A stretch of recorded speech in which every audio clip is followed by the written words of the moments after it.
अस्सलामुअलैकुम। Welcome to एमरात। दोस्तों, बात आज हम करने जा रहे हैं कि रीसेंट कुछ अपडेट्स के मुताबिक इस दफ़ा Pakistan air force Anatolian eagle 2025 war games में हिस्सा नहीं लेने जा रही। ये तुर्किया में होने वाली एक बड़ी एरियल एक्सरसाइजेज है जिसमें इवन नेटो के कंट्रीज हिस्सा लेते हैं और तुर्की का एक बहुत बड़ा इत्तेहादी पाकिस्तान है, तो पाकिस्तान भी ऑलमोस्ट इनके तमाम एडिशंस में हिस्सा लेता है। इसके साथ साथ हम ये भी बात करेंगे कि क्या फ्यूचर में पाकिस्तान को जेटन-सी इन एक्सरसाइज में लेकर जाने चाहिए या नहीं, क्योंकि तुर्की ऐसा चाहता है।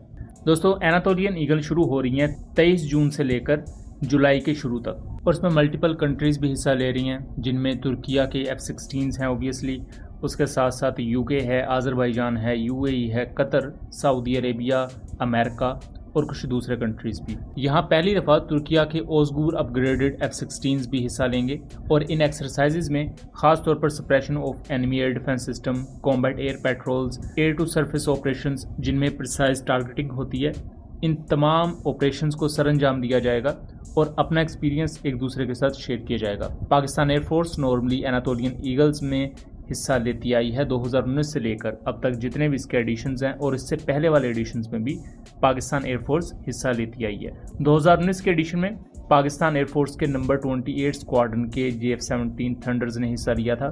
फिर 2021 में होने वाली एक्सरसाइजेज में भी अगेन नंबर 16 स्क्वाड्रन के JF-17 गए थे। फिर 2023 में पाकिस्तान एयरफोर्स के F-16 ने पार्टिसिपेट किया था। एंड यहाँ मैं करेक्शन करता चलूँ, 2021 में आई बिलीव F-16 गए थे, ना कि JF-17। और यहाँ एक और चीज़ बताता चलूँ कि 2022 में जो एनातोलियन ईगल्स एक्सरसाइजेज हुई थी उनमें पाकिस्तानी F-16 ने हिस्सा लिया था। करंटली पाकिस्तान ने इस एक्सरसाइज में जाने से माजरत कर ली है। उसकी एक बड़ी रीज़न इंडिया की तरफ से एक इमिनेंट ख़तरा मौजूद है, क्योंकि इंडिया का ऑफिशियल स्टांस है कि उन्होंने ऑपरेशन सिंदूर ख़त्म नहीं किया, और इस कॉन्टेक्स्ट में एक जियोपॉलिटिकल सिचुएशन भी इवॉल्व हो रही है, जहां इंडिया की तरफ से भी ऐसे बयानात आ रहे हैं कि पाकिस्तान मिलिट्री हाई अलर्ट पर है। सो उस कॉन्टेक्स्ट में अपने फाइटर जेट्स को बड़ी तादाद में एक एक्सरसाइज में भेज देना वो कहीं ना कहीं आपकी नेशनल सिक्योरिटी को अंडरमाइन कर सकता है। इसी दौरान एयर शोज पर हो सकता है पाकिस्तान एयरफोर्स 1 से 2 जहाज भेजे, क्योंकि एयर शोज मैक्सिमम 2 से 3 दिन के लिए होते हैं, लेकिन जो ये मिलिट्री एक्सरसाइज है ये अराउंड आधा महीना चलेगी। तो 15 दिनों के लिए आपने 6 से 7 जहाज या आधा स्क्वाड्रन एक दूसरे मुल्क में नहीं भेज सकते।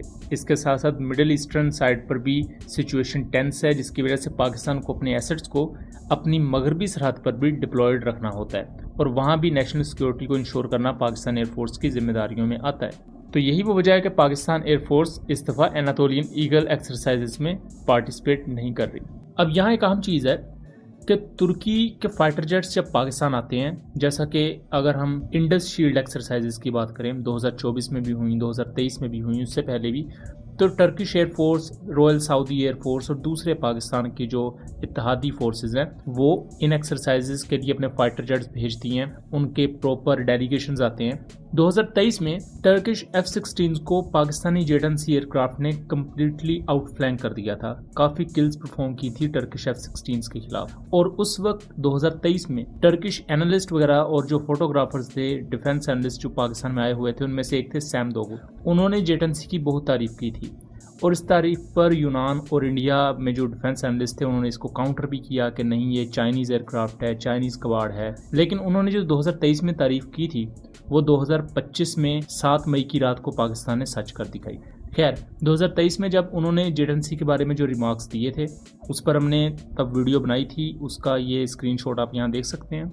इस वीडियो का लिंक मैं डिस्क्रिप्शन में दे दूंगा, उस वीडियो को जरूर देख लीजिएगा। तुर्की ज़ाती तौर पर यह चाहता है, आज़रबाईजान और अब तो बहुत सी दूसरी कंट्रीज, इवन वेस्टर्न कंट्रीज भी ये चाहेंगे कि उनके पायलट्स को मौका मिले जेटन-सी के खिलाफ अपने फाइटर जेट्स को पिच करने का, क्योंकि एनातोलियन ईगल में वेस्टर्न कंट्रीज के फाइटर जेट्स भी होंगे। बट पाकिस्तान को क्या ये भेजने चाहिए या नहीं? तो हमारा ज़ाती ये ख्याल है कि पाकिस्तान एनातोलियन ईगल में तो जेटन-सी को नहीं भेजेगा, क्योंकि डायरेक्टली वहाँ अमेरिका पार्टिसिपेट करता है, यूके पार्टिसिपेट करता है, सो उसकी तो चाइना भी पाकिस्तान को शायद उस तरह इजाज़त ना दे।